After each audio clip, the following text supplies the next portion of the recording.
Woohoo! Welcome to Gravity Talks. Yay!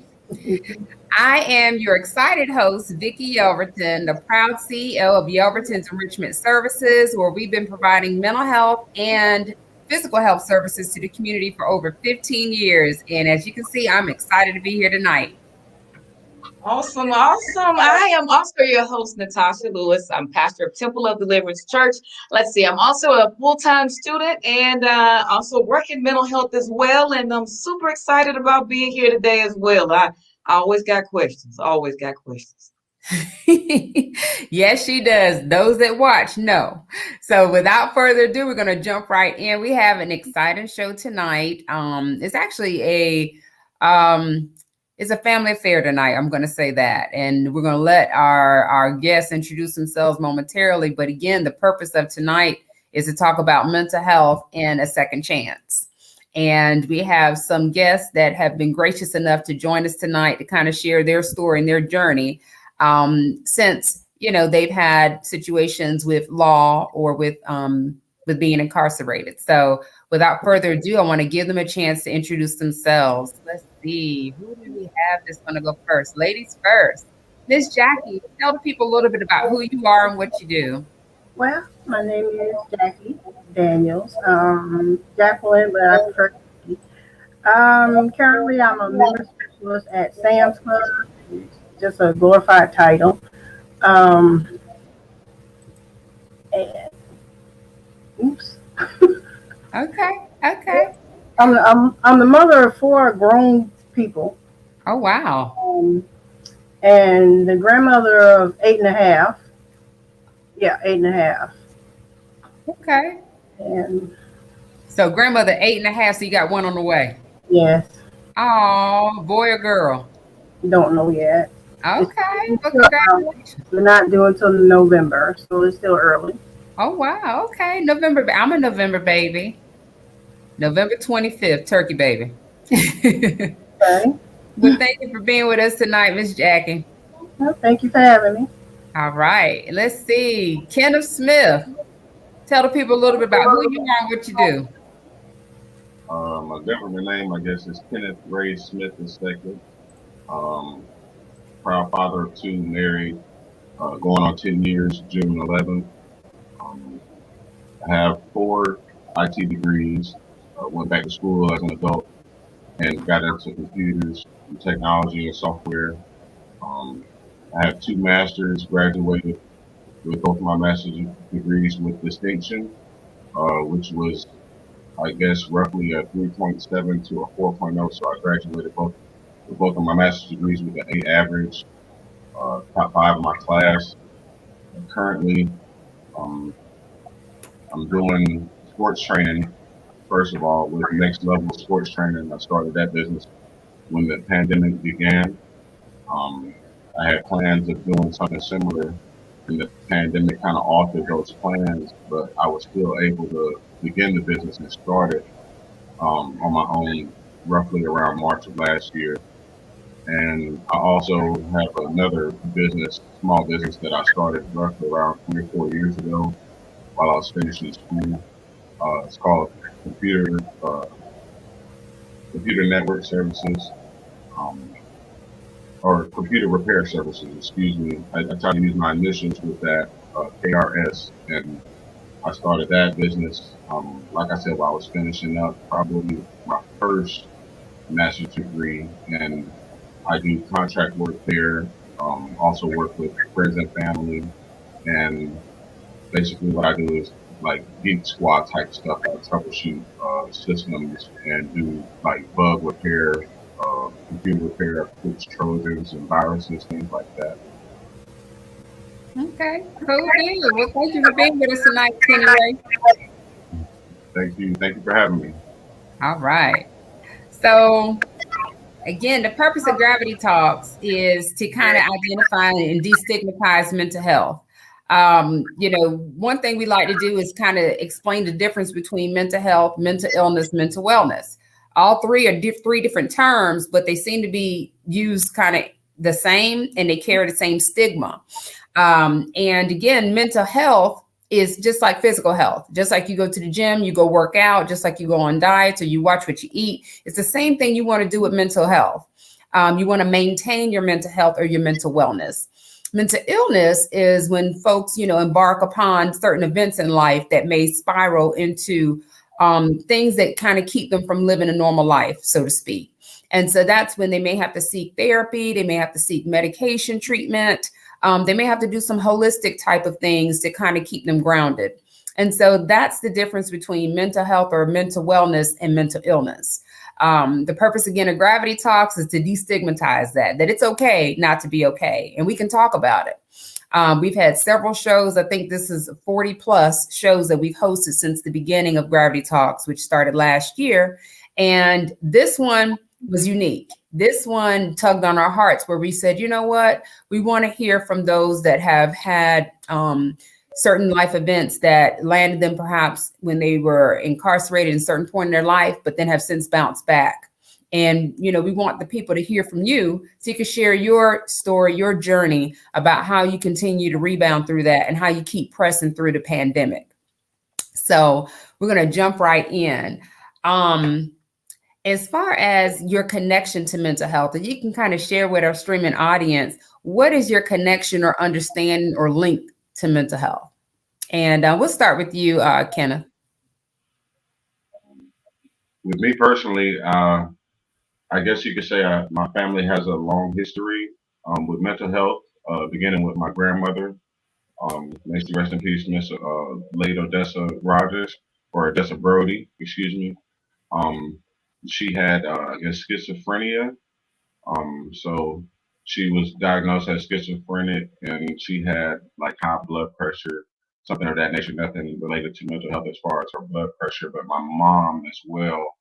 I'm about 40 now, but my mom, when I was roughly the age of 8, and we were still living in Chicago, became diagnosed with manic depression, and I guess saw her dealing with that as a young child growing up firsthand.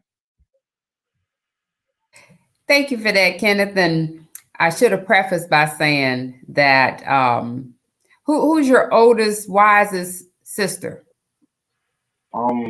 Lady, I like to call Miss Obama.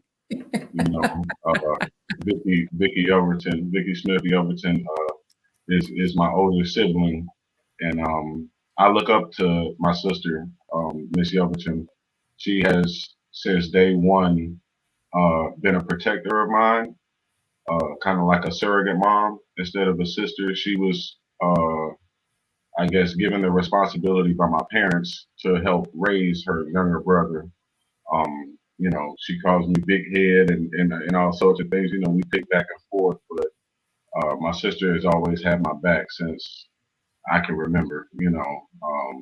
My first memories. She's always had my back and always taken care of me and given me, how do you say, a positive role model in my life to emulate and follow, and she sheds a lot of wisdom, with the things that she accomplishes, and a lot of her, I guess, winnings in life she shares, and this is another platform that she shares through the show. with her younger brother, younger sibling. You know, she's turning me on right now. Yeah, and thank you for that. I just wanted the audience to understand the connection that when Kenneth mentioned our grandmother and our mother, that is the intimate connection we have to mental health. And so we definitely know it and have seen it firsthand. So thank you for sharing, Kenneth.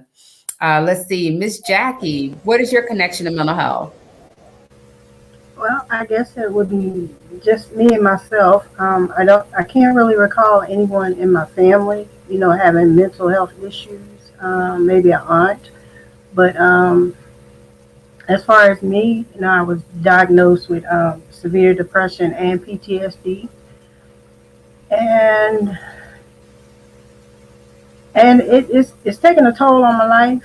Um, I think I probably had some mental issues, from childhood on because I went through a lot in my young age, and there was no one to talk me through it, help me with it because I didn't even understand it myself.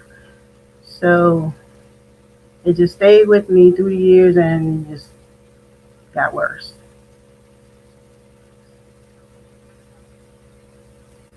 I'm not real good at talking about myself. You So fine. That's good, Miss Jackie. No, I mean, and the transparency is what this is all about, getting a chance to kind of just speak from the heart. So thank you for sharing that with us.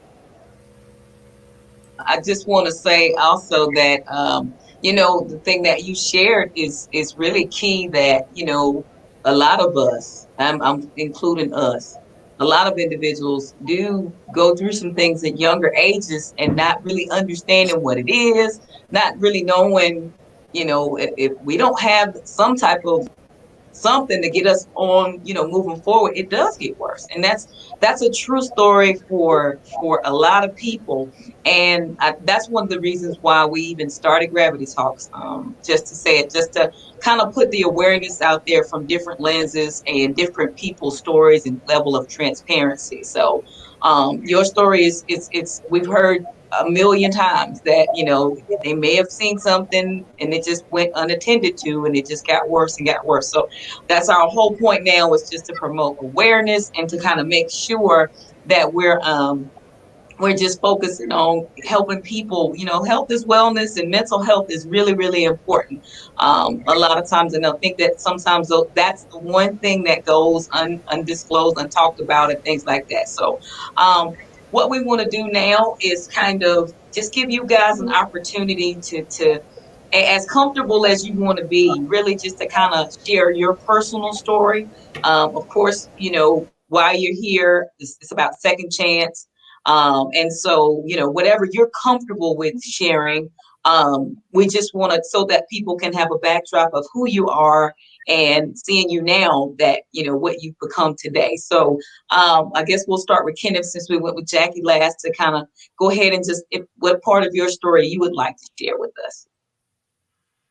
I guess originally, uh, I was, maybe roughly high school age, getting ready to graduate high school. Towards the end of my high school career, education, if you will, I basically had a rough year, my senior year in school. I was already halfway, in the streets, halfway trying to do the right thing at the time. And my 12th grade year, I found myself homeless. I kind of stayed with a friend for a few months while I was going through my situation, and him and his father took me in. And long story short, I ended up taking something that didn't belong to me, with a group of friends that I was around at the time, and it led to me being charged with robbery with a dangerous weapon. I basically took some jewelry from a kid, and it ended up, I guess, going through the system and what have you. And I had a co-defendant in the case, and they ended up. At first, my bond, when they came to get me, I guess at first my bond was like, it was something crazy. It was like either $250,000 or $500,000. It was something. Like they act like I killed somebody, and I took some jewelry from a kid. So I want people to understand, like, in my mind, I'm a kid. I never been in trouble with the law. I didn't understand anything about the due process of the way things go. So in my mind, as a kid at the time, I'm thinking, well, I took some jewelry from a kid. I didn't hurt the kid. I didn't beat the kid up. I didn't shoot the kid or anything else like that. So I'm thinking like, well, I'll get like a first offender's break, basically, in the judicial system. I'm thinking they're gonna give me, probation, who I wouldn't really do no jail time. This is what I'm going through in my mind. And at the time, I was roughly around 19 when everything went down. By the time, initially, like I said, I didn't go to jail. Initially, I got charged with the charge, and I went to jail for about 5 days. They let me out. I bonded out. They reduced my bond. They reduced my charges from robbery with a dangerous weapon to common law robbery. So that's what I eventually, I guess, wore as a charge for my life. I'm a felon. I have a robbery with a dangerous weapon or a common law robbery charge on my record. That didn't even send me directly to jail. They initially gave me weekends for over a year. I had to do weekends in jail. So I'm from Rutherford, North Carolina. I was going to the annex over on Hammond Road. So I would spend maybe from Friday night to like Sunday afternoon locked up each weekend, and that would count as one weekend. And I did that for roughly about a year. And I had community service, I had restitution, a lot of stuff that I had to do. And then they violated my probation, is how I ended up going to jail, prison, if you will. My probation got violated. I went to court and they locked me up that day. Like no pass go, no, I couldn't kiss my mom. I couldn't go back home. I went to court for my probation violation and they locked me up like right after the judge banged the gavel. The bailiff or whoever took me back into custody then. And that was roughly January, the first week of January of roughly 2002. Well, no, excuse me. Let me see. Roughly, okay, it was January of '03 when I got locked up. '02 had just finished, and it was January of '03. I was sentenced with a 10 to 12, so meaning I had to do 10 months to 12 months.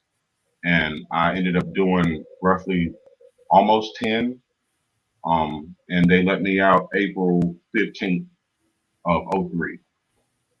And since then, I haven't had any infractions other than, traffic, ticket or something for speeding. I have a lead foot or something. So, but other than that, I've stayed out of prison and jail, alike, since. I haven't had any troubles with the law. And I don't plan on it. I don't plan on going back either. Right. Wow. I think we're going to elaborate on that in just a second, but I think we got to get the whole. So we're going to ask Jackie share with us only what you're comfortable with, your story, and then because I got questions already for Mr. Kenneth, and I know I'm going to have some for Jackie. So let's go. Well, as I said, I guess it started from childhood. I basically grew up by myself in my own head. Dealing with a lot of emotional, physical, verbal, all that, abuse. So it took a lot out on me. And I guess as I got older, I wanted somebody to love me. I wanted to find love. I wanted to be loved. I wanted to love somebody. That's probably why I had my first child, because I said, well, I know I can do this, love unconditionally to her and show her how she needs to be loved, how I want to be loved, and all that. And in the process of still finding someone to love me, I found the wrong person, which he actually became my best friend. And so everything that he learned from being my best friend, he basically used that against me. And then I don't know, he did like a whole 180 on me, and seemed like he was spawned of the devil. And I say that, but actually, it was like the best and the worst relationship I've ever had in my life. But he was physically and mentally, verbally abusive as well. And it ended up in, the worst way. He lost his life, by my hands. It wasn't intentional, but the law didn't care. They didn't see it that way. And then I wasn't like fully able to tell everything like I should have told because it was somewhere I had never been before. In my mind, it was like it was.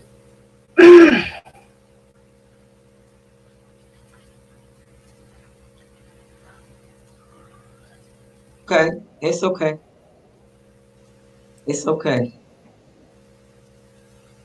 It's okay. We'll give you. I know this is to hear it out loud and know that that can be a bit much. And Hmm. so I'm a if you I can try to let you get a second or two and come back to you. Will that work? Okay, I'll do that. Let's do that. All right. So I wanted to just kind of expound just a little bit off of that initial moment. And Mr. Kenneth, you can start. We'll give Jackie a moment to get a breather. But that initial moment when you realized they were going to you were getting ready to leave. What went through your head? Went through your mind at that time? Like how did you feel? Um, Not to glorify anything I've done wrong in my life, but at the time, throughout high school, middle school, my father wasn't around. So it played a big role as far as my activity. Um, I didn't have, my sister was in college at the time. Like I said, my mom, she was dealing with her manic depression, her illness.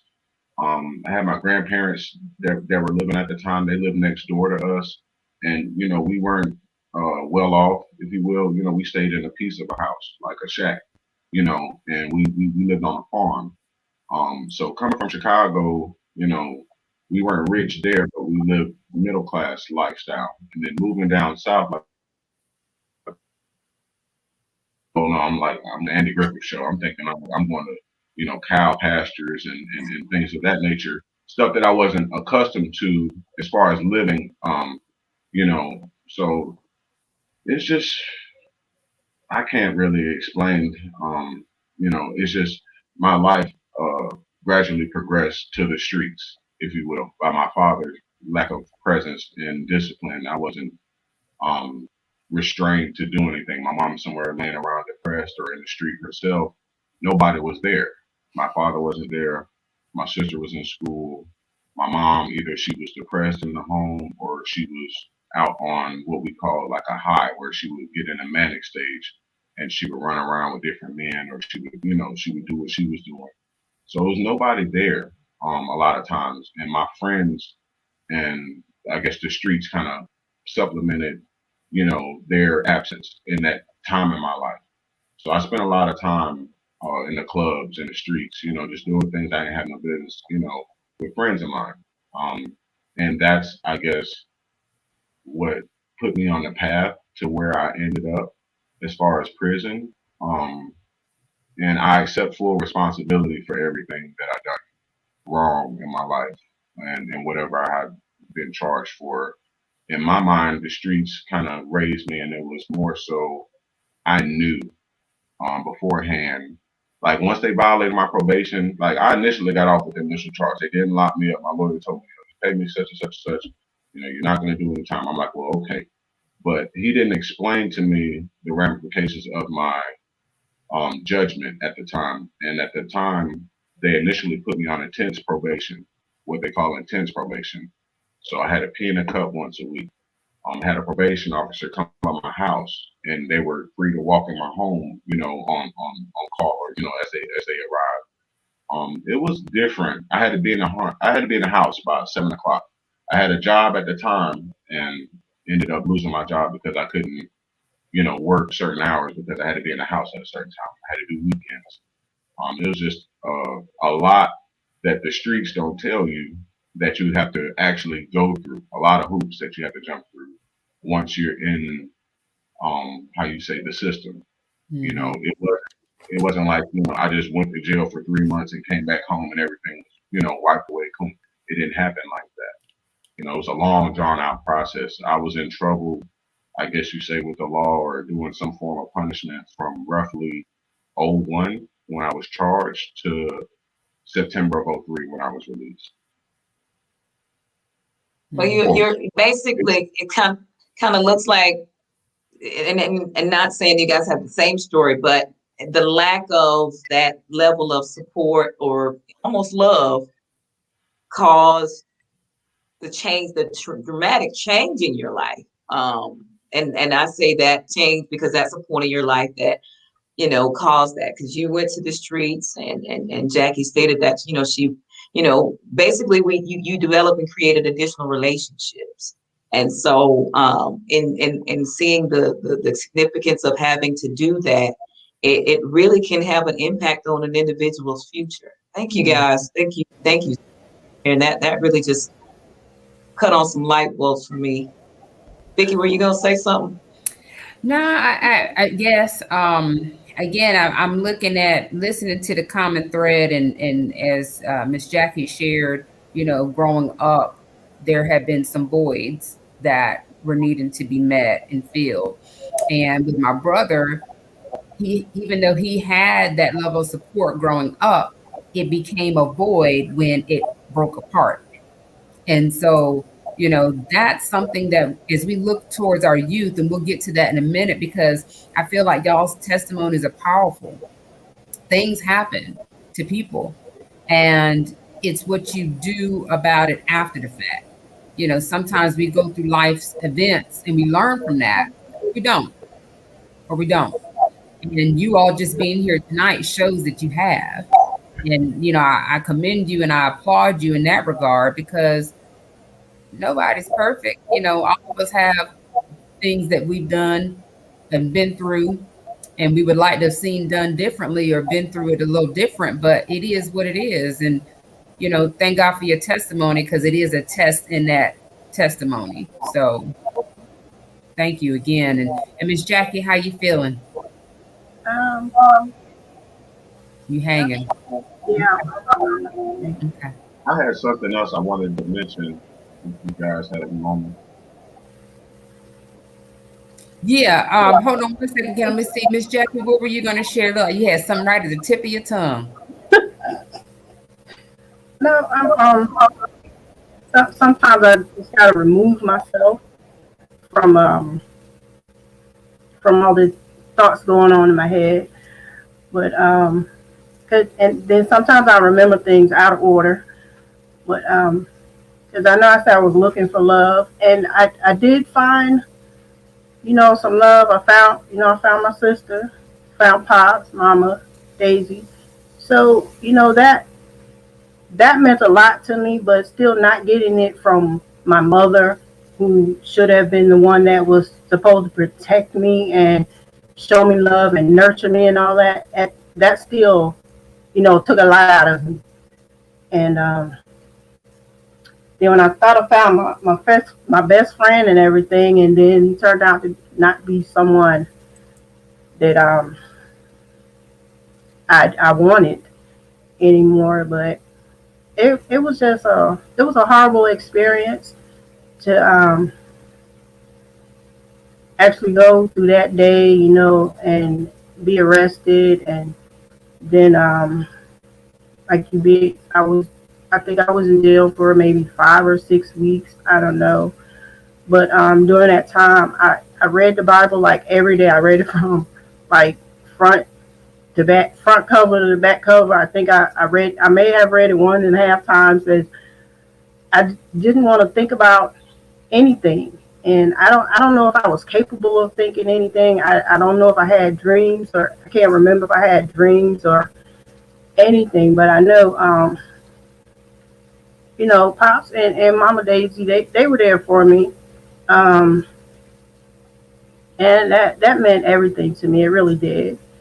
Um, and even when I got out on bond finally, um, it was, the world just felt weird. It just, I don't know, like I was in the twilight zone or something. And I think a few months, it was just weird. I really wasn't doing anything. I can't remember what I was doing, but I know January of '97 when they had the trial and they convicted me, and I was in shock. I was in shock for a while.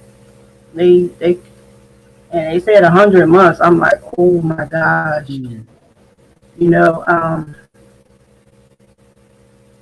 I didn't know. I think I went numb. I think I went completely numb at the time, and it really didn't hit me. Like I don't think it hit me like it should have. The thing that hurt me the most at that time was I couldn't be with my children. So that was the hardest thing, was being without my children, because my children were everything to me. And but I know God kept me through that whole experience. He protected me from things, from people, and all that. And I know it was Him. He kept my mind okay in there. But then when I finally got out, it's like I don't know. I think I had been stuck somewhere in my head for 8 years, and then when I finally got home, um it was different. And then every year I started going through these episodes. I'm like, when the world is going on, and the program that I was in when I came home, they got me to a therapist, and I started talking to her and everything. And then she wanted to prescribe drugs, and I really wasn't big on drugs, but then I decided, okay, I'll try them. And I didn't like it because it made me feel numb. I felt like a zombie. I was calm to everything, and I didn't want to be that way. Mhm. So I've had so many therapists, and some were helpful and some were harmful. Some just made matters worse. Um, and that's what I learned. They said I had PTSD and of Mhm. course severe depression. I already knew that part, but so like every year, I go through this same little episode where my brain is like in the present and the past at the same time, which is weird to me because the brain protects you from some things, but other things is just let ride. And I can't grasp that, but it happens. So, but I'm trying. I'm still trying, to hang in on there. Some days are better than others. Um, so this year I decided, I'm not going to listen to any secular music until I get through the tunnel. Um, so every day is the same thing. I listen to gospel music all day long. So trying to keep my mind somewhere, but sometimes it's good, sometimes it's not, because I still have triggers. So I could be Mhm. smiling 1 second, and a trigger hit me, and I'm just somewhere else. But Wow. Well, that's real.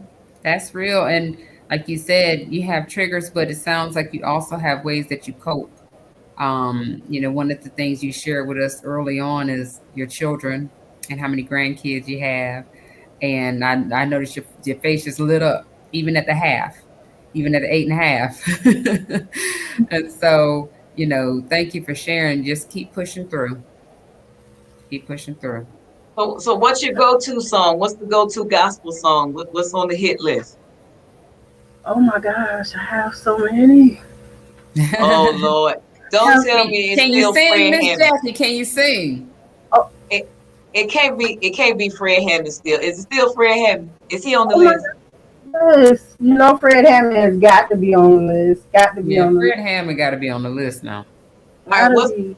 what's the go-to song? What's the number one go-to song? That song that either had you crying or had you walking around the house getting it. If one song Um, can do both of them. one song. Well, it's Fred Hammond, of course. It's all things are working for my good.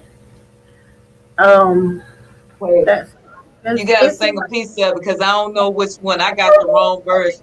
I got the wrong version. I got the other song going on. Come on.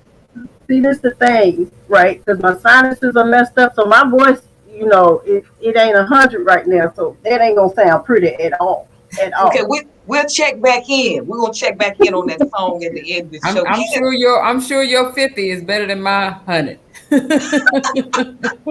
Whew, I sing from the heart though. In my heart I can sing, but you know. Okay, well we're gonna come back to you, Miss Jackie. Get some tea or something, get them pipes right. oh my goodness. So Kenneth, what were you getting ready to share? Uh, just more on a recent topic, like I said, my gospel song, I would have to say, is Yolanda Adams, "Open My Heart." Um, like I said, that's the song that always just brings me to a certain place. And that might not be considered technically a gospel song, but it touches me in a holy way when she sings that song. But That's what's I up. was going to touch on my motives, I guess, for doing wrong when I was doing wrong in the street. Um, just money.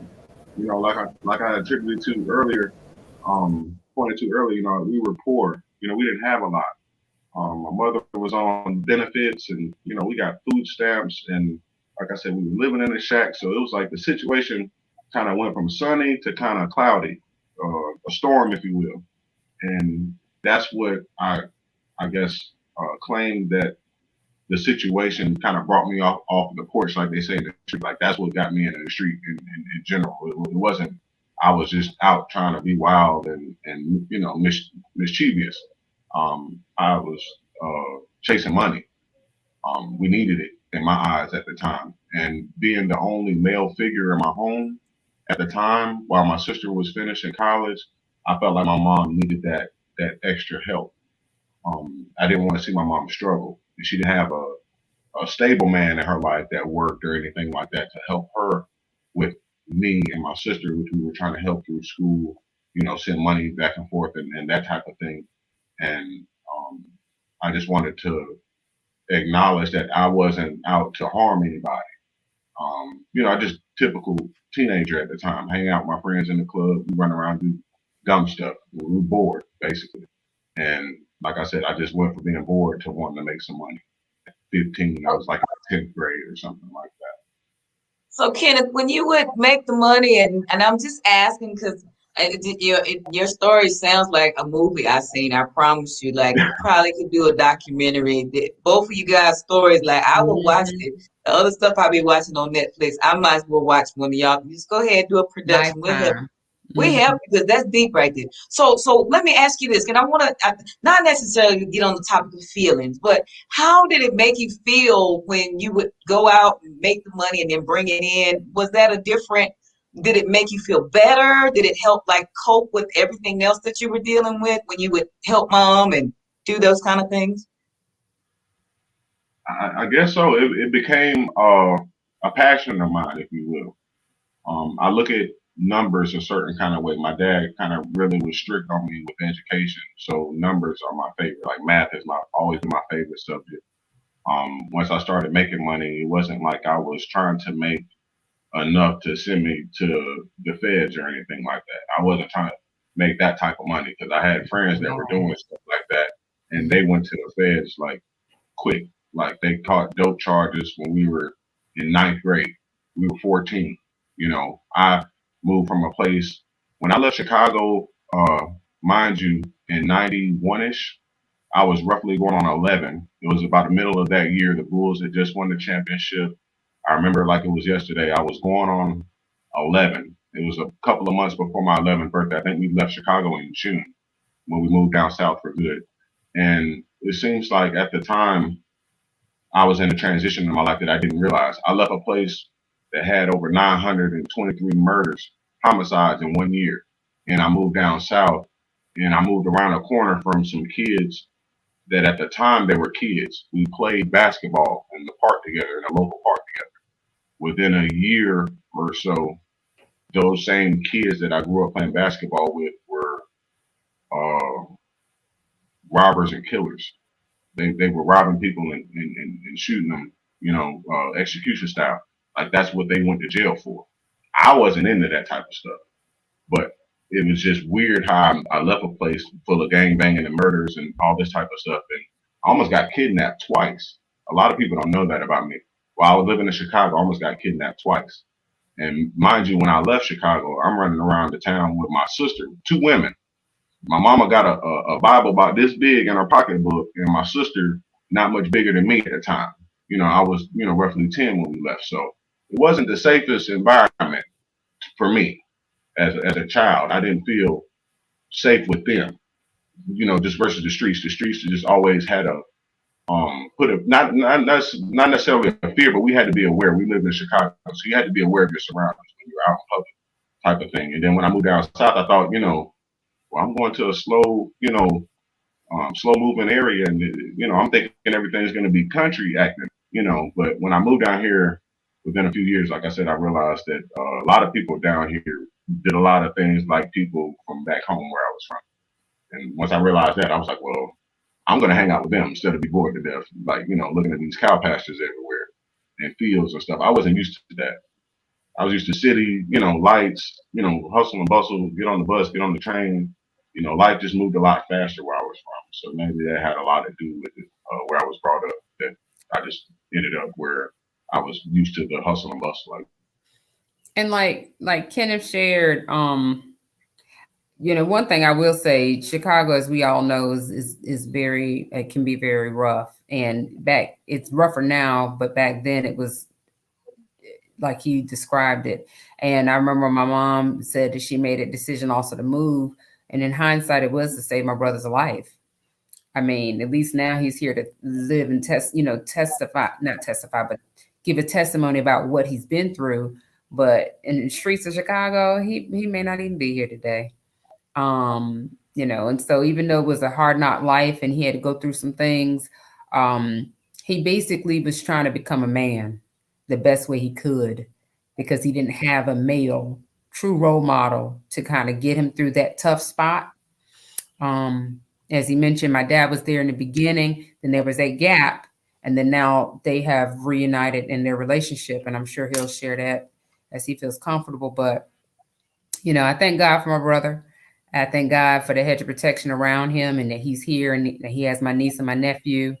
And, he's being a great role model to them and giving back to the community. So proud of you, Kenneth. Proud of you. Thank you very much. Proud of you as well. I thought it was very interesting also how, like just listening at your story, and I'm going to say this because America probably was thinking this, but because I always speak for America. But I found it interesting how, y'all stop laughing. I found it interesting how Mr. Kenneth said he didn't feel safe with his mama and his sister. Like, for me, every time something crazy would happen, I'm calling my mom. Oh, my mom. Y'all know how that goes. You calling on your mama. He's like, I ain't safe with y'all. She got about that, but that Bible could have done some damage. I just want you to know that if it was the hard kind that they made. That Bible probably protected us. that Bible probably protected us more than we know. I mean, I come from a praying family on both sides. Very religious deacons. My granddads are both deacons in their local churches and work, in their local churches from a young age. So I come from a very praying family. My grandparents used to wake up 4 or 5 in the morning every morning and pray for the whole family. Mm-hmm. So I was just, I was brought up in the church, always had the word in me from a young age. And that's probably what helped bring me back, I guess, full circle, that I didn't end up just to the streets. I had a greater purpose in life. I was always smarter than an average. I guess from a young age, I always got straight A's and B's. Was one of the smartest, I guess, elementary school kids at a certain point in my life. And I remember my dad telling me recently that he didn't have the money to send me to Hawaii for some opportunity scholastically for me, and he kind of felt a way about that. Like he didn't have it at the time. They, I guess, measured me to be some type of top 100 scholastic kids for my age group at the time, and they were sending a bunch of kids to Hawaii to go do some type of school function. My sister used to do exotic things in school as well, and we used to go on trips and stuff like that to go support her academically as well. It's just like a thing in my house. Like we always competed at like family games like Monopoly or Yahtzee and stuff like that. But when it came to school, we would like battle to see who get the best grades and stuff like that. My dad would give out money at the time. Like we get money, you know, for doing good in school. So I kind of try to do similar things with my family and my kids and stuff like that. Try to give them incentives to do well in life, especially in school. That's our main focus. Just me with having like I said, you know, a couple of masters. My wife went to Central and graduated as well with a 4-year degree in political science. So it's nothing that we take lightly when it comes to our education. Like I'm on my kids, like about their books. That you know pretty much comes first in my house. They play sports as well. My daughter plays the violin as well, but we are on them.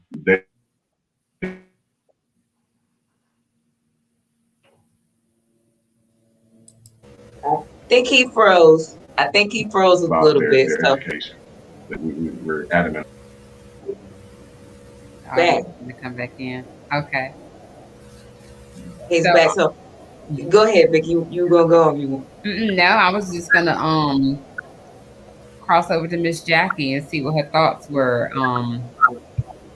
Because Kenneth and I, we can go back and reminisce about memory lane. I tell you, it just brings back a lot of memories that he just was speaking about. And I saw Miss Jackie nodding and stuff, just kind of going along with our story, with our journey. So, what are your thoughts, Miss Jackie? As far Well, as actually, I'm interested to know if I might interrupt, Miss Jackie. I'm interested to know what was the breaking point for you Mhm. that because everybody has that breaking point where we identify the reality of what we're in or what we did or what was there ever a breaking point for you where you was just like, maybe it's okay to have a therapist or maybe it's okay to, the Bible. What was that break? I don't know what it could be, so I'm just making up stuff right now. So I'll let you talk. Well, I guess when I got home, I got sick. My mind was somewhere else. I couldn't understand what was going on. And my baby girl that was with me at the time, I didn't like her, and because that was her father. I loved her, but I didn't like her because she reminded me so much of him. And so I'm like, okay, I don't. And then I guess I was not being as loving as I should towards her. So I'm like, okay, so I got to do something. And I got tired of feeling the way I was feeling. So I was talking to my caseworker, and then she's like, okay, so I'm gonna get you with these people, and you can talk to them, and then, we'll go from there and get yourself right. So I guess when I realized, I was hurting my child, I guess mentally, emotionally, it just, and it wasn't her fault, but I recognized that, I wasn't feeling like I should have about her. So I figured, yeah, I need to do something. I need to do something because I wasn't really healthy at the time mentally. So did therapy? Do you feel like therapy helped, Miss Jackie? Well, the first therapist that I had, she was a jewel. Yes, she was wonderful. It was so easy to talk to her, and like she really understood me and everything. So that helped. That helped. The next therapist I had, I think she was more institutionalized, like dealing with, because she worked at Dick's for like so many years. So I guess she was used to that. Those, I don't know how to put it. Mm-hmm. Yeah, that environment there, and she ended up like telling me most of her problems instead of me talking to her about what's going on with me. She ended up so okay. So So yeah, her family life, her son, and this that. I'm like, okay. Oh no. So were you able to help her since she wasn't helping you? Well, I guess because cause I was an ear, she could talk to me. I'm just gonna sit there and listen to her. Okay, yeah, okay. Long as she ain't charge you. No. I know, right? But that's an interesting point, Jackie, that you brought up, and that's a whole nother show, a whole nother conversation. But folks that do take on the opportunity of getting treatment, sometimes they have those experiences where the roles get reversed, and it kind of puts you in a different space, and kind of maybe even give you a bad taste in your mouth, and not wanting to continue with treatment and therapy. And that's sad. It's unfortunate because it shouldn't be that way. Um, but like I said, that's a whole nother conversation. But thank you for sharing that, because it is real. That is what's happening sometimes. And and for the record, we like to say that this is for a person that needed the support. We have professionals out here that are unloading on them when they should be unloading. It's unethical. It's illegal. It's unethical. They're not supposed to do that. That's what I was trying to say. That right there, what you said, I was trying to say that. So let me ask you this, if you don't mind my asking, and I'm you don't have to answer. You can say no comment. So when you reconnected after getting out with your daughter and things like that, and you did say that you didn't like her, so how did you guys come to terms with that? Was that an easy process for her? Because I mean, she probably felt that you didn't like her. Did she feel that? Or it was just something you internalized? No, she felt it. She felt it. She felt it. I think after me really realizing how much I was hurting her, then I was able to talk to her and explain to her exactly what was going on, because I love her with everything in me, and I don't know if that's the right term, that I didn't like her. I think I didn't like the fact that she reminded me so much of her father, because he was very intelligent. She's very intelligent, and it's weird, a little funny, but she has my top lip, his bottom lip.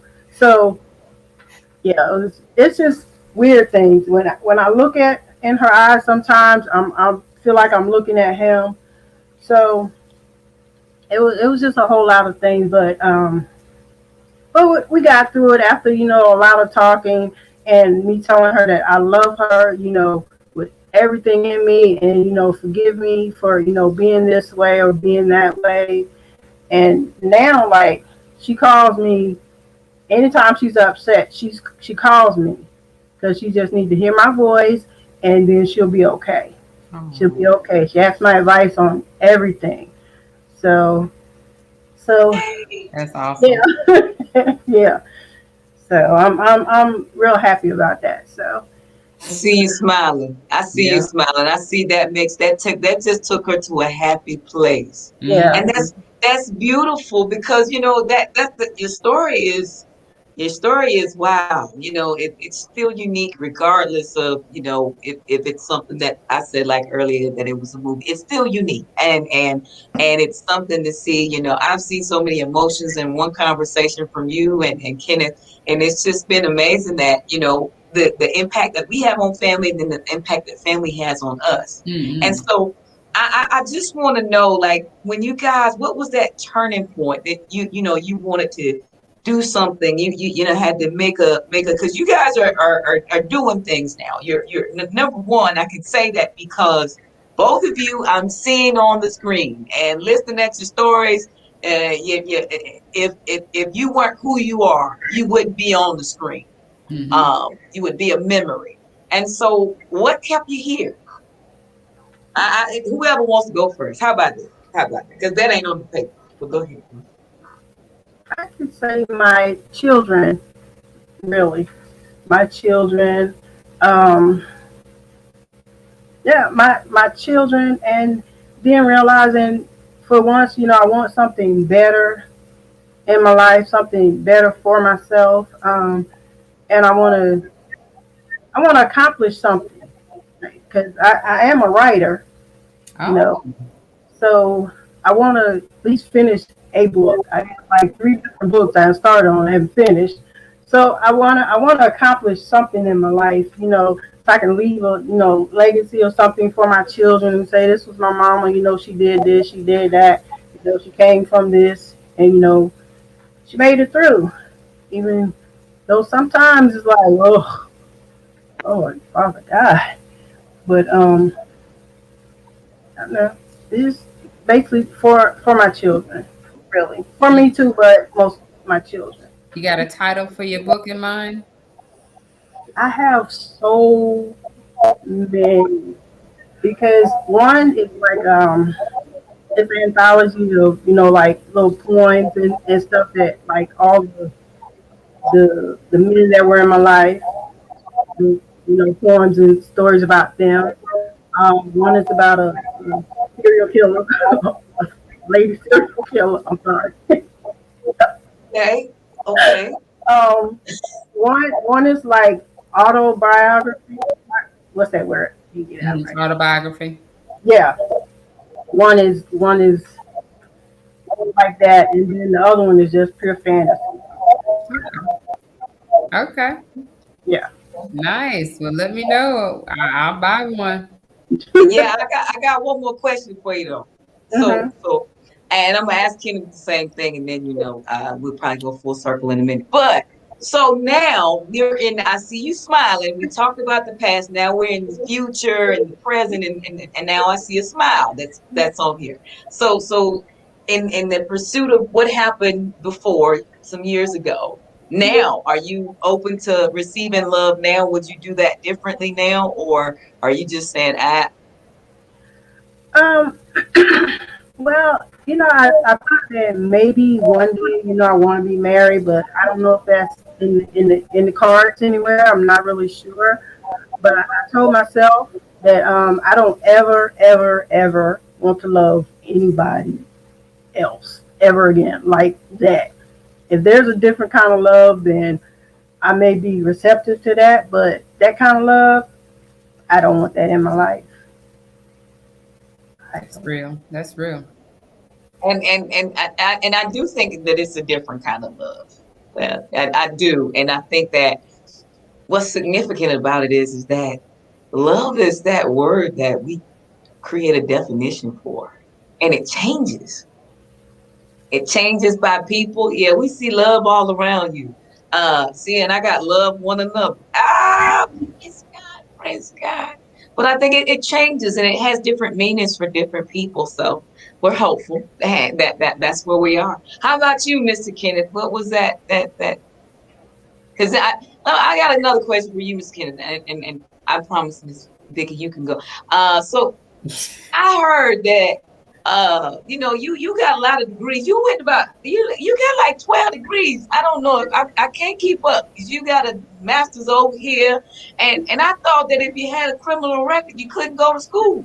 I thought that's what the law was. How'd you get by?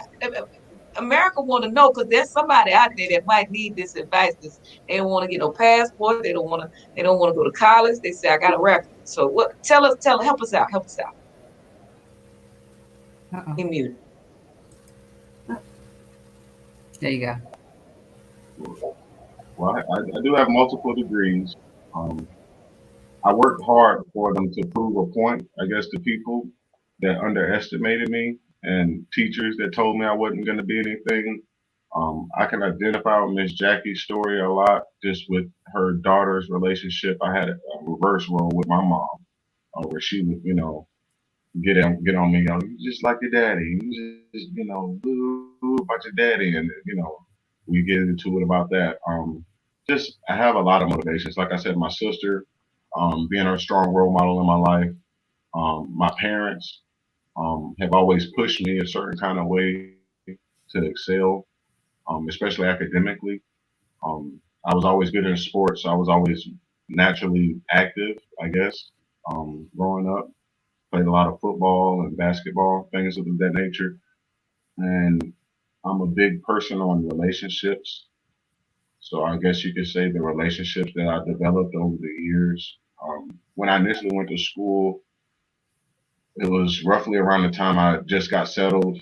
My son was about 5-ish, going on 6, and I just bought a home. We weren't married yet. We were getting ready to get married. And I guess getting into the middle class lifestyle, I wanted to do something that was going to provide stability and longevity for my kids and for my wife. And that's what led me, I guess, to becoming um, active in academics and going back to school as an adult. Because at the time, my life was crazy. My son was getting a little older. He was starting to play sports and things of that nature. This was before my daughter was born. And roughly around the same time I went to school, I was, I guess, in the latter part of my associate's degree. And that's when we got pregnant with my daughter and she came about. And I had role models, like I said, throughout my life that I looked up to. Um, and my professors helped inspire me to reach a certain point career wise and academically because they were just like, gods in IT and, business and things of that nature. And I kind of saw them and what they were doing in their lives and the lives that they provided their families, their kids and their wives and stuff like that, and their, spouses.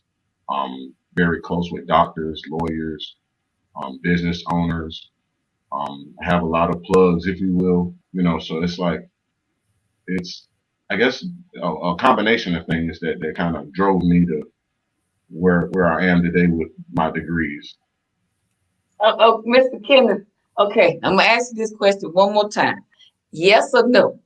Did your past have an impact on how you were treated to pursue higher education? Yes or no? Yes or no? Yeah, I say yes because Okay. education was always primary. Like before I got into sports, I was always into the books, if you will. So that was my first love. The books was always my first love. Okay.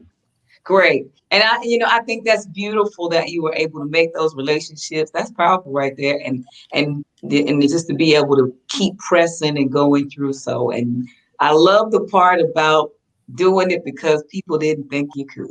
Mm-hmm. Yeah, I love a challenge. So I'm that type of person where if you tell me if I can't do something, then I'm gonna prove you wrong.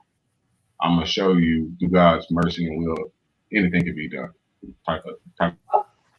All right, then. I challenge you to sing that song that Jackie was going to sing earlier. Fred Hammond song. I can't turn water to wine on that one. I can't twerk on that one. I just had to try. I had to go there. He started it. He said, "I ain't nothing I can't do." Exactly on 50 is better than 100. Now you said gospel. Now let's keep it real. Kenneth, what's your other favorite song that is not gospel? Is he a rapper? Yeah. Oh, What's your go-to rap song or artist to get you hyped, get you motivated? You talking about me? Yeah, the clean version. Oh. who are you looking for in the room? Now, did he turn around, y'all? Did y'all see him? Talking about my playlist, y'all. It's not PG. We got some people under 18 up here, but my playlist, I listen to a lot of Chicago drill music, if you will. So I listen to a lot of like Lud Foe. People don't listen to a lot of stuff like Young Pappy. There's he's not from Chicago, but I listen to a lot of drill music, if you will, based out of my city. Lil Durk type of people. Right, because we from Chicago. Yeah, I listen to a lot of Chicago rap, which is not good at all. That's how come I'm a rapper. That's how come I'm a rapper. You know what I'm saying? Now Chicago. Now What's his name? BJ Chicago Kid. You listen to him? Who? The Chicago Kid. What's his name? I think it's BJ, the Chicago Kid. I'm not into certain age groups. Oh, okay. Jay-Z's my favorite rapper. I get a lot of comparisons. Some people tell me like Jay-Z. Yeah, people, no doubt. I don't know. No doubt. They must be on or something. They say I got Jay-Z type of, I don't know. I wish I had a piece of his. Yeah. Yeah, type of guy. I just need Jay-Z money. Just a portion of it. And then we can talk. Since we're on the topic, may he rest in peace to our DMX. Yeah. Yes. Yes, Yeah. definitely. You know, I don't know the age group, so I'm not even gonna go into a story about DMX. So go ahead, Vicky. Don't start rapping. No, Don't. no, I think we're good. I think as Miss Natasha gets ready to kind of bring us through the full circle, um, you know, just everything that y'all shared, I'm glad we ended with a smile because it was, you know, it's a tough conversation to have and get through and but you did it. And you know, it's amazing just to see the level of resilience from you guys. And it's nice to see a man and a woman that have both been through life events and have persevered. And you know, the sky's the limit. You could do anything you put your mind and your heart to, as you can see. And Miss Jackie, I'm looking forward to that book or books. And Kenneth, looking forward to you just continue to excel in everything you got going on with all your businesses and the sports training and all the good stuff. The community needs to hear from y'all. So that's all I have, Miss Lewis. I know you want to take us on in with that full circle. Yeah, we're going in full circle. Mr. Kenneth, I might have to check in with you because I lost the document on my computer. And, you know, you see if you get, now it's going to be free, right? If you check it out for me. Since How you're you on here. gonna ask for something free? And this In is front a of business. America. Would you ask Best Buy? Would you ask Best Buy for a free Geek Squad visit? Okay. So let's go to full circle.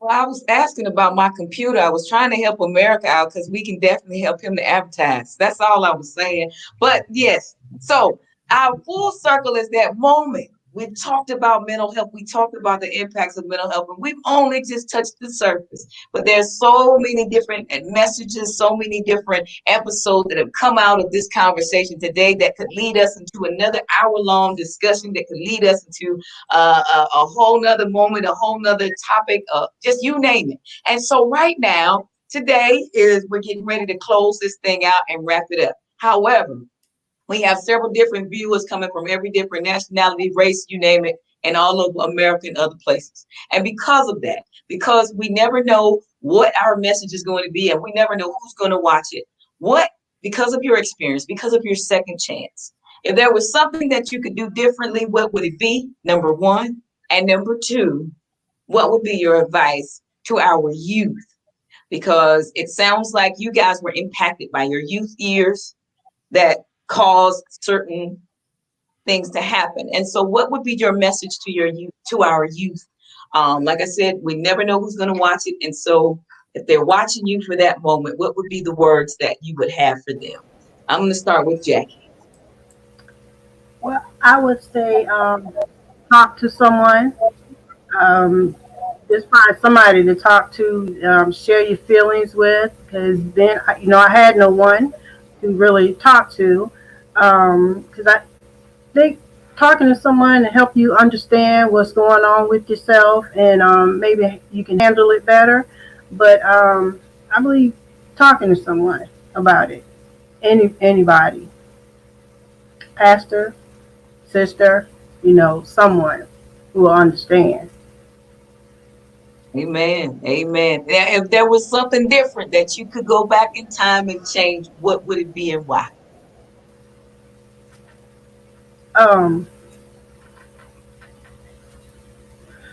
Beg my mother to leave me in New York instead of bringing me down here. But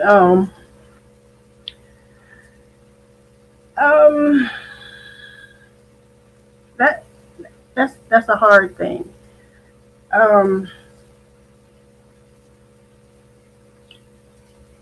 That's a hard question. It's Okay. hard. It's okay. Still thinking about it, but I had to do something differently. I think, yeah, that's a hard one right there. That's a, Don't answer it. So what'd you cook for dinner tonight? How about that? Let's ask that. well, it's leftover. Look, you see, I done smiled now. I done woke Yeah, back well, up now. You talking I'll about ask that. food. What you cook for dinner? What you cook? Leftover. Yeah, leftovers. Okay. And But I guess leftover of what? Leftover of what? Hold on, I want to know the original meal. some grilled pork chops and rice. Okay. All No right. vegetable with it. No vegetable, Miss Jackie. It's some vegetables in the rice. Oh. Some onions and peppers and stuff in there. Uh-huh. There ain't no regular rice, just some enhanced rice. Yes, yes. Okay. Love it. Awesome, awesome. So definitely, guys, at the end of the night, get you some pork chops and rice. I like that. Thank you, Jack. Thank you. Thank you for sharing. All right, Mr. Kenneth. Mr. Kenneth. All right, Mr. Smith. So tell us, what would be your advice for our youth? And if there was one thing differently, one thing that you could go back and do over and do differently, what would it be? It's pros, I think. He is Let's see. Kenneth, you definitely still with frozen. us? Well, I tell you, the devil is a liar. We're almost there too. We have to stretch. Mm-hmm. He's still frozen. And in his freezing moments, I will continue to talk. I'd like to add that it's been an awesome conversation. And Vicky, since go ahead, I'll let you talk, and then we'll see if Kenneth's gonna come back, and then we'll close out for tonight. You know, as my brother comes back in, like I mentioned, you know, y'all are just very resilient, and I feel honored that you all uh allowed us to have the show and for you to be a guest on the show. You know, I know it was a tough type of conversation to have, but you know, you pushed through, and I thank you for that. I truly do. We truly appreciate you all. Um, and I just want to keep y'all encouraged that, you know, again, tonight we had several viewers chime in. I know this is going to just kind of go out in cyberspace and other people will get to hear what you have to share. And as long as it touches one person, then our work is done. Okay. Because it's not always just for us, it's always for somebody else. We want to continue to be a servant. And you all are doing that and you're being obedient to that. And so God's going to continue to bless you. So I just pray the best for you all. I thank you. And I'm going to cross back over to Kenneth. Kenneth is back with us. All right, Kenneth. Yes, Let's but, move back up. I guess you guys were asking what would I change? Is that correct? The first question was, what would be your advice to the youth? And then the next question is, if there was something that you could go back in time and do differently, what would it be? I guess my advice would be to the youth would be not to try to cut corners or cheat the process of becoming great or shooting for your dreams, shooting for the stars, following your goals, or I guess I would try to teach them or spread knowledge to them in that life. Just don't try to cut corners because kids always think they're smarter and want to cut a corner and cheat the process of reaching their full potential. And it's not really that I've learned in life a corner that you can cut. It's more you have to just get in that mud and just, you know, work your way out of it and whatever comes of it, you know, then you can be proud that you worked hard for something instead of, you know, you cheated and cut a corner to the a back way out, you know, and it doesn't typically work like that where you can cheat life in that way. I believe in karma, so things always kind of, you know, your energy kind of, you know, recycles itself and it'll come back to you like a boomerang. So, you know, you do wrong out here in this world, wrong gonna come back to you. You know, you do the right thing and eventually those blessings, if you're a blessing to somebody else, somebody be a blessing back to you. No doubt. No doubt. That's great. That's great. From Chicago. Yeah, and I wanted to say, like, as far as like if I would change anything, basically not really for me personally, not so much because I'm a believer in faith, so I'm a believer and I'm where I'm supposed to be in life. This is God's plan. This is not my plan. I'm just a follower in His path for me. Like I wanted to give a shout out to my wife, Mrs. Smith, Miss Faye Walton Smith. She has been my backbone throughout all of my processes. She was I've known my wife since sixth grade, since I moved down from Chicago. So roughly about 30 years. She's been a friend of mine, and graduated to a best friend and the whole nine. And like I said, we have two beautiful kids. And she supported me through good and bad. I want to be clear, like she's been my rock. Like when I didn't have anything, she still believed in me, and she still helped support me to get all those degrees that I attained. She was right there, and she got hers first, and then she helped, get me to the point where I am today.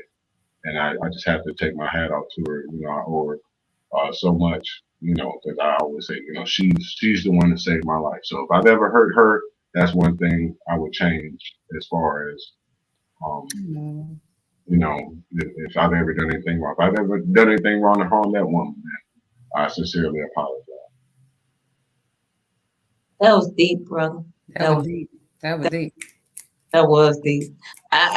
So listen, guys, it's been awesome. I tell you, I just felt all good down in here. Y'all almost had me crying. I just been in all types of emotions. But one thing that I love and I respect about both of you all is the fact that you lived through it. You didn't let your experiences take you out of here. Make the best of it. Take the best of you, and you're here to help others. And that's ministry within itself. That you're willing to share your story, but not only share your story, but be as transparent as you've been. And one of the key things that we use as a takeaway tonight is both of you guys' stories had different directions, different paths. However, we really dig deep and we really go back. It all starts when you're a kid. Mm-hmm. And so parents, kids, it's okay not to be okay, but it's not okay to reach out to someone that can try to help you be okay. And we've got to do better, all of us. We've got to open up our eyes. We've got to pay attention. But not only that, we've got to love and support each other. Mental health is not what it used to be. For us, when we were growing up, it was a taboo. And our main goal is to make sure that we are destigmatizing the label that's placed on mental health. And we want to make sure that we're just sharing awareness and making sure that there are outlets for people to get the proper support that is needed. So again, we'd like to thank you all for tuning in. Not only that, at 9 p.m. tonight, we have a special guest that also has a story about a second chance. He's been watching you guys the entire time. And I don't remember his name. However, he's going to do the Glenn Jr. Yeah, that's his name. So he's going to do the after talk. After talk is talking about what y'all talked about, but also sharing a little bit about how it impacted him, hearing the same similar stories, or maybe a different story, but have the same past, but yet was able to overcome. And you guys, I'm gonna tell you something. You guys are walking testimonies, because you can say, I lived through it. I persevered through it. No matter how many tears you shed today or tomorrow, you still made it through that. And so for that, we applaud you. And again, we thank you. And I can't wait for the books to come. I can't wait for everything to come. And also, Mr. Kenneth, tell your wife, good job. Way to go. She kept you in there. Yes, I gave her all the love, all the love. She gonna hug you real good tonight. She gonna hug you tight. She probably cooking. What's she cooking, Kenneth? Because Faith can cook too. I smell some steak going in the house. So oh, now I can't eat no steak, but I'm about to come over and get the plate. I get some rice with the vegetables, like Miss Jackie said. Vegetables, yes, ma'am. Oh boy. So definitely, again, guys, thank you so much. America, thank you so much. Remember, everybody that's watching, make sure that you like, tag, and share. You got to know one thing, guys, that it's okay not to be okay, but not only that, understand that it's okay to get some help. It's all right. We all need somebody. Let's stop calling people that don't know nothing about nothing. Let's get on the phone with a good professional that know what they're talking about, that can help you get through some things. Because, we are all created to be great. And I believe that, your greatness is just a step away, one conversation away. So again, guys, thank you again. And you guys have an awesome evening. Thanks, America, for tuning in. Be blessed. Thank you.